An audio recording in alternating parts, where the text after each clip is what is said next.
Bonjour chers amis, bonjour bien-aimés. Alors je crois que voilà, votre nuit a été lénifiante, elle a été douce, elle a été paisible. Et voilà, nous sommes encore très honorés ce matin, n'est-ce pas, de nous retrouver dans le cadre de notre partage quotidien de la parole de Dieu. Et donc ce matin, nous allons, n'est-ce pas, méditer sur le 20e verset, n'est-ce pas, du tout premier chapitre d'Actes des Apôtres. Alors commençons par la prière.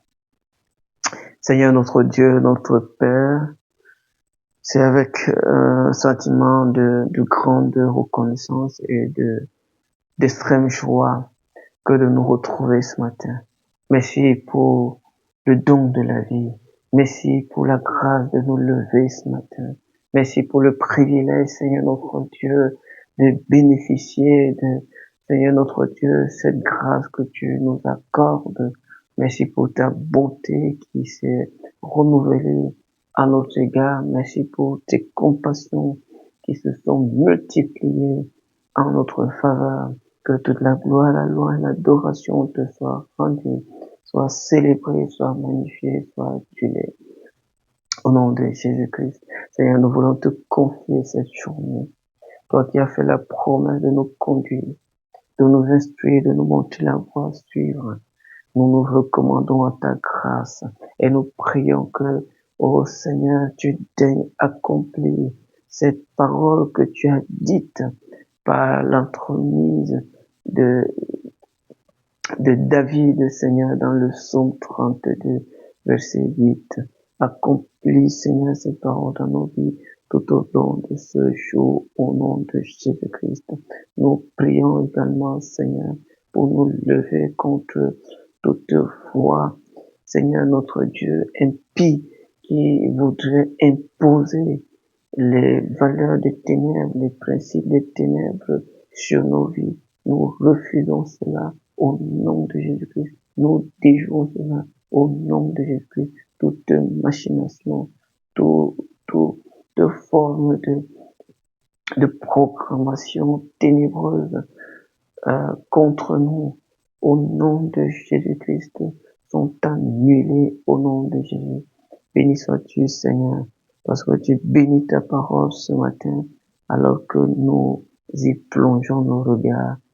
Ô Seigneur notre Dieu, fais du bien à notre âme et surtout, rappelle-nous ces choses qui sont utiles, qui sont importantes, qui sont salutaires, aussi bien pour notre esprit que pour notre âme et bien entendu pour notre corps aussi. Alors bénis cette parole, que le Saint-Esprit prenne le devant et conduise toutes choses. Au nom de Jésus. Amen. Alors, comme je disais, nous allons, n'est-ce pas, plonger nos regards ce matin. Nous allons examiner de près le verset 20 du premier chapitre d'Actes des Apôtres. Et ce verset dit ceci: Or, il est écrit dans le livre des psaumes, deux points, que sa demeure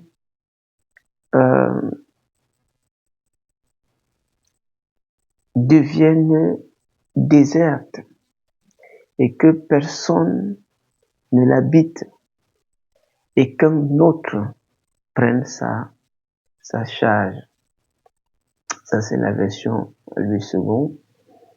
Une autre version que j'ai prise, c'est la version Parole vivante qui dit: Or, le texte du livre des psaumes auquel je pense déclare que sa maison reste vide et que personne n'y habite.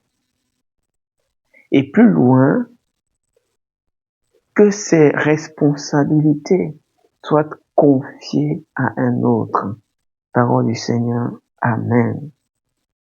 Alors, on est toujours avec Pierre, debout devant la foule de disciples de 120 personnes, en train de d'assumer la responsabilité qui est la sienne devant cette multitude, on va dire, devant voilà cette poignée considérable de personnes, de disciples qui avaient décidé malgré tout de garder la foi, de persévérer et de poursuivre, n'est-ce pas, leur intimité avec le Seigneur et surtout de voir que les promesses de Dieu dans leur vie, à travers leur vie, puissent se réaliser. Et dans ce verset, nous avons, contrairement au verset précédent, depuis le verset 16 jusqu'au verset 19, où Pierre présentait la situation autour de Judas, nous y sommes toujours, sauf que ici, il y a un détail près. Alors, vous voyez tout simplement que là, il est fait mention des tests de l'écriture, des tests du livre de psaumes que Pierre va citer. Alors, c'est très intéressant de voir cela. Et Pierre va citer donc ces deux textes, en fait, qui ne sont rien d'autre que le psaume 69, verset 26, qui justement parle donc de ce que sa maison soit déserte et que personne n'y habite. Et le verset, l'autre deuxième psaume, c'est le psaume 109, le verset 8 qui dit que quelqu'un d'autre prenne sa charge, prenne sa place, prenne sa charge. La place, la charge, c'est un peu différent. Alors on voit un petit peu ça lorsqu'on va parler brièvement. Ce sera le quatrième point de voilà ce partage de ce matin. La différence entre l'appel et la fonction de l'appel. Voilà. L'un, ça a à voir avec l'individu, tandis que l'autre peut avoir avec l'instrument. Voilà. Voilà. Assumant ou jouant un rôle bien défini. Et donc, ici, Pierre va citer l'écriture. Il va citer l'écriture en vue de montrer que ce qui se passe n'est pas une nouveauté. Ce qui se passe a été comme consigné, a été comme documenté, a été prédit, n'est-ce pas, 1000 ans auparavant. Alors, j'ai intitulé le partage de ce matin « Le plus grand perdant ». Le plus grand perdant. Et on va voir qui est-ce. C'est qui le plus grand perdant? Et il y a juste 4 choses à voir dans ce test. Voilà. 4 choses à voir dans ce test. La première, c'est ce que j'appelle comprendre les circonstances du moment dans la perspective de Dieu. Comprendre les circonstances du moment dans la perspective de Dieu. Nous avons vu que Pierre s'est levé parce que il y avait déjà, n'est-ce pas, des questionnements, des inquiétudes qui montaient et une certaine instabilité gagnait de plus en plus les disciples, bien qu'étant au bon endroit, bien que engagés à faire une bonne chose, c'est-à-dire celle voulue par Dieu, autorisée par Dieu, mais les dispositions intérieures n'étaient pas très encourageantes. Elles étaient vraiment des dispositions très très décourageantes. Et alors Pierre va se lever dans l'optique, n'est-ce pas, de rassurer le peuple, de rasséréner, n'est-ce pas, les disciples. Et pour ce faire, il va donc partir du sujet qui préoccupe les disciples pour leur donner premièrement, une compréhension de ce qui se passe et ensuite une voie de sortie par rapport à là où ils se trouvent, je veux dire, dans leur disposition intérieure. Et donc ici, la première chose que nous voyons, c'est que Pierre n'aborde pas les circonstances du moment comme une sorte de fatalité, comme une sorte de circonstances à blâmer les uns et à réprimander les autres. Non.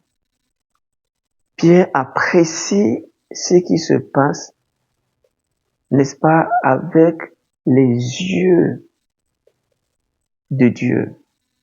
Il montre que ce qui a cours, ce qui s'est passé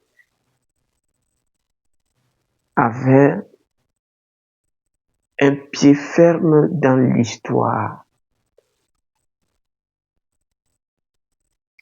C'est toujours important pour nous d'apprécier les circonstances à partir de l'angle de Dieu.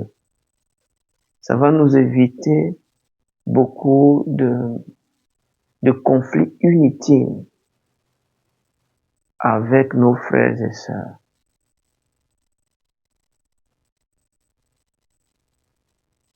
Je le dis souvent, il y a 3 entités qui peuvent se dresser contre nous. Et il est souvent important d'identifier l'entité en action, à l'œuvre. Parce que c'est alors qu'on saura mieux quelle attitude avoir, quelle réaction avoir. Il y a des circonstances difficiles qui viennent de la méchanceté de l'homme. Ça, il ne faut pas laisser passer. Il y a des circonstances difficiles qui viennent du diable. Ça, il faut les dégager.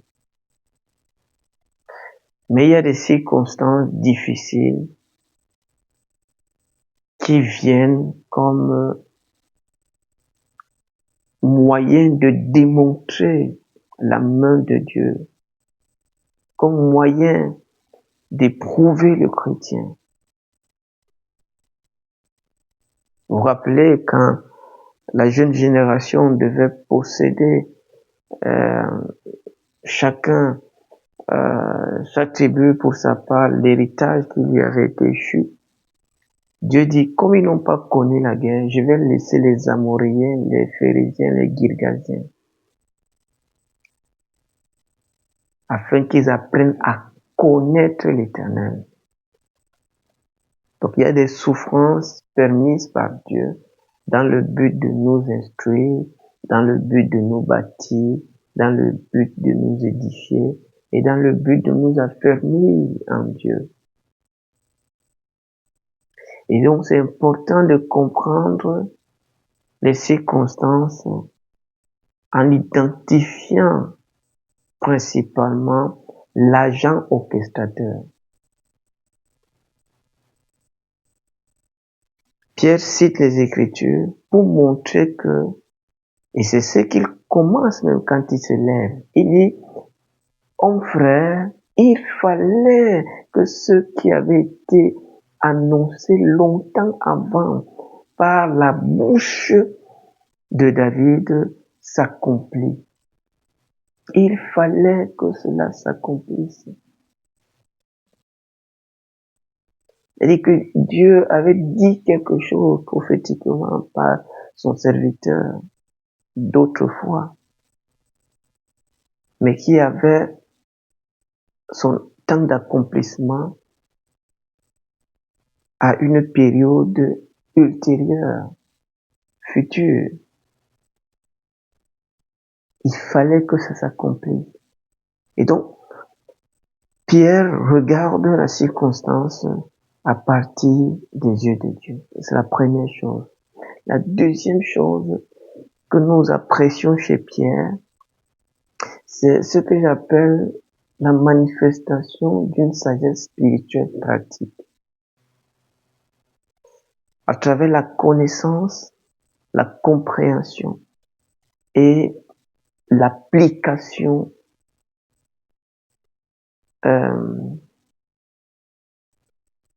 intelligente de la parole de Dieu. Pierre n'invente pas les solutions. Pierre cite juste la parole de Dieu. Pierre veut trouver une solution au problème confronté. Il va vers la source. Il va à la source. Il se réfère à la source, l'écriture, la parole de Dieu. L'écriture, la parole de Dieu.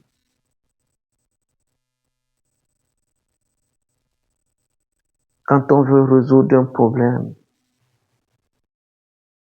à quelle source nous référons-nous le plus? Pour Pierre, l'écriture est centrale. Pour Pierre, la parole de Dieu est la source ultime. Quand on a des problèmes, quand on est confronté à des difficultés, quelle source consultons-nous? Quelle est la source ultime vers laquelle nous nous tournons? Pierre montre que l'écriture a tout ce dont nous avons besoin devant une quelconque difficulté. Et j'apprécie, on peut voir ça ici aussi, parce que Pierre nous révèle une autre dimension de la compréhension qu'il a de Dieu ici. En citant les Écritures de manière aussi fidèle et référentielle, il montre que Dieu est un constituant. Il a donné une constitution à l'aide de laquelle l'humain, durant son séjour ici-bas, peut s'en référer pour résoudre les problèmes qui sont les siens au quotidien. Dieu a tout disposé pour nous permettre à chaque difficulté de trouver une réponse à notre problème. Et cela nous invite, ce deuxième point, à investir dans la lecture de la parole de Dieu, investir dans la compréhension de la parole de Dieu par la méditation, par l'étude biblique. Cela nous amène bien plus à appliquer la parole de Dieu. Le fait de citer la parole de Dieu, Pierre n'a pas juste fait une sorte de résumé.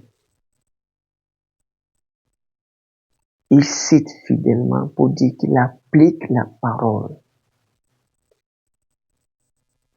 Il applique la parole.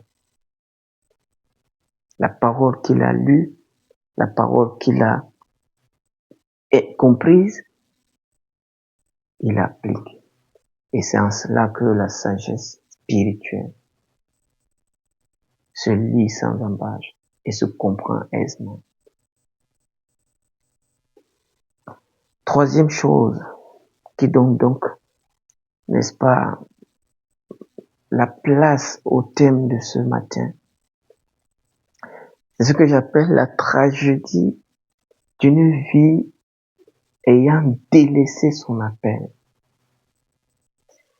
Dans les deux textes qui composent ce verset que nous avons lu, Il y a un certain nombre d'informations qui attirent l'attention. Lisant ou rapportant les textes de l'Écriture, Pierre parle de ce que Judas a subi ce qu'il a subi parce qu'il a abandonné le ministère, parce qu'il a délaissé son appel. Rappelez-vous, il dit que Judas était compté parmi eux et il n'avait pas au même ministère. Il était, donc à ce moment-là, il n'était plus. Il était. La vie spirituelle, ce n'est pas une question, ce n'est pas historique. C'est actuel. Il était, c'est bien. Qu'est-ce qu'il en est aujourd'hui? C'est ça qui est le plus important. Quand on délaisse son appel, on s'expose à de graves malédictions. On s'expose à la solitude. On s'expose à la privation. On s'expose à bien de maux.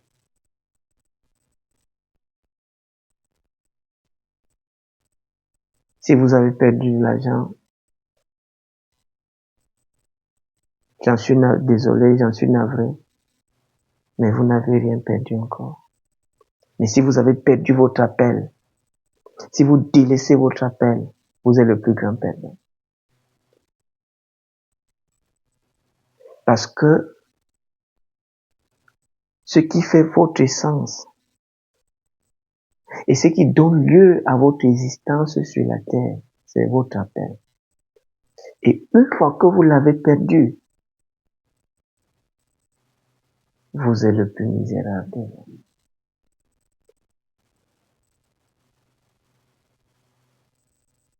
Quand vous perdez votre appel, la vie erratique commence. Le vadrouillement commence. La consternation commence.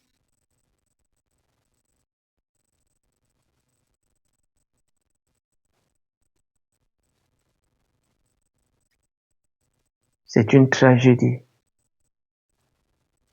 que de délaisser son appel. C'est une tragédie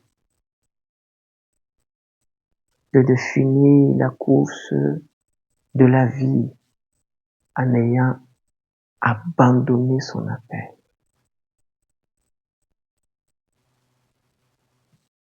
Ce n'est nullement à notre avantage.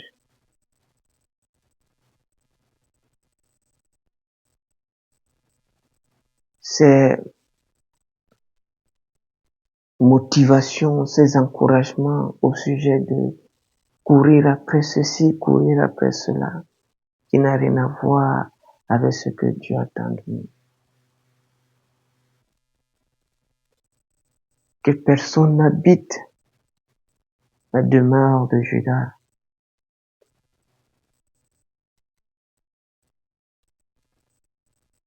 Il est frappé d'ostracisme.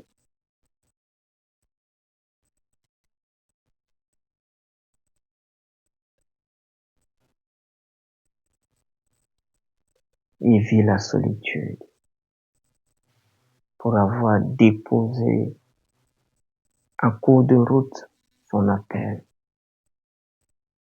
et pour avoir embrassé autre chose qui n'a pas nécessité sa présence dans ce bas monde.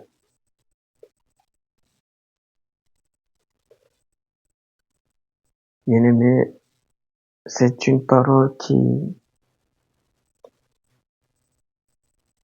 secoue l'homme intérieur juste à l'entendre parler.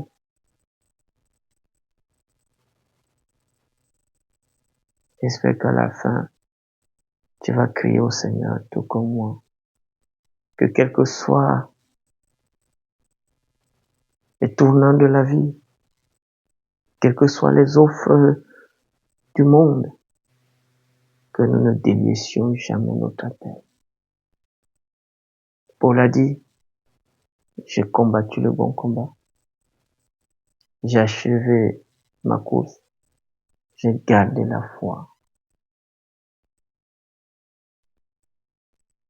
J'ai gardé la foi. Quatrième chose, enfin, c'est ce que j'appelle la transférabilité de la fonction de l'appel. La transférabilité, la transmutation.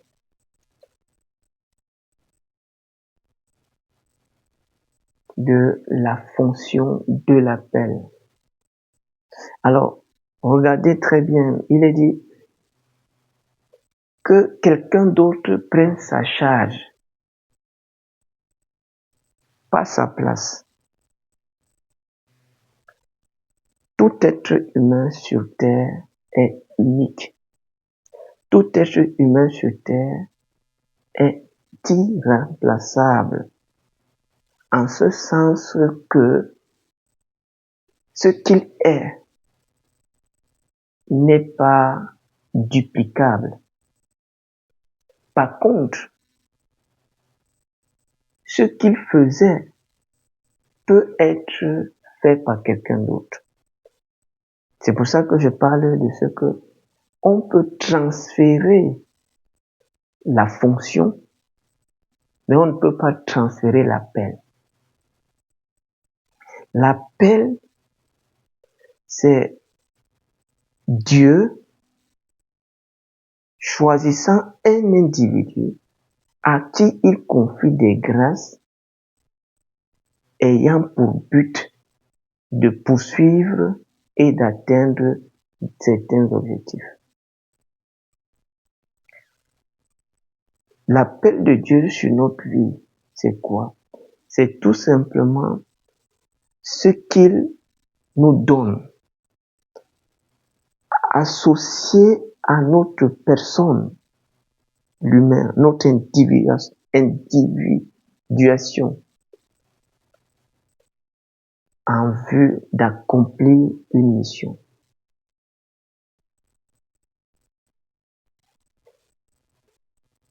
Mais la fonction, elle est commune. L'appel est unique. La fonction est commune. Pour expliquer un petit peu ça, et puis on va prier. Je prends cet exemple. Supposez que je veux boire de l'eau, que je veux boire. J'ai envie de boire quelque chose, ou j'ai envie d'assouvir ma soif. J'ai, disons, 4 propositions.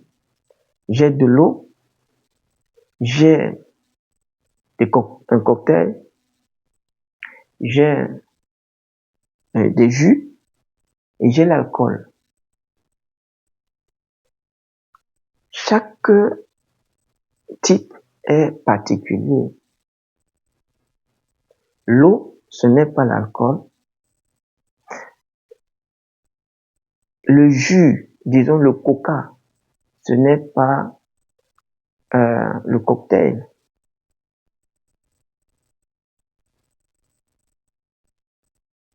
Ou ce n'est pas le whisky, ou ce n'est pas la bière.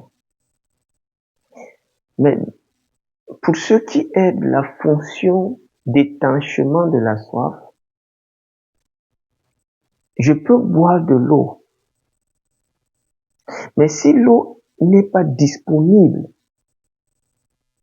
je peux boire du jus.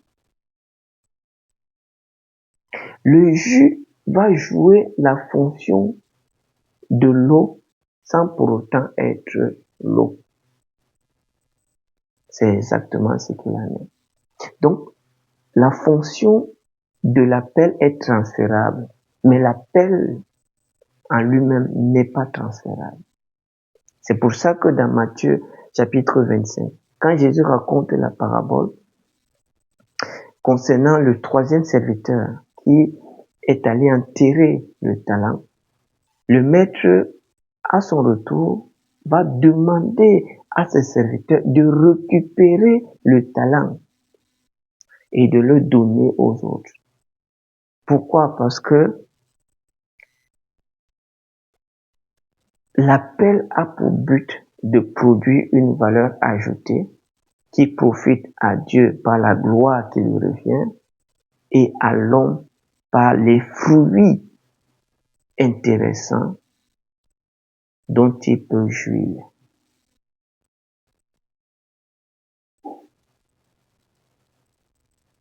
Le plus grand perdant, c'est celui qui vit sur la terre ayant délaissé son appel. Le plus grand perdant, c'est celui qui quitte ce monde ayant abandonné son appel. Prions que nous soyons de ceux qui vont rester fidèles à leur appel. Ils vont tout faire pour ne pas le perdre. Ils vont tout faire pour finir dans leur appel. Prions tous ensemble. Nous te bénissons, nous te rendons grâce et gloire, Seigneur notre Dieu, pour cette autre richesse que tu places devant nous ce matin. Nous prions que tu daignes nous pardonner toutes les fois, Seigneur, où nous avons fait les choses sans d'abord nous en référer à la source ultime que tu es. Seigneur, nous ne voulons pas cette vie d'errance pour avoir délaissé notre appel. Aussi crions-nous que tu nous aides à connaître notre appel pour ceux qui ne le connaissent pas encore, à demeurer fidèles à notre appel jusqu'à ce que nous quittions ce bas monde. Que la gloire te revienne, Seigneur. Au nom de Jésus-Christ. Amen.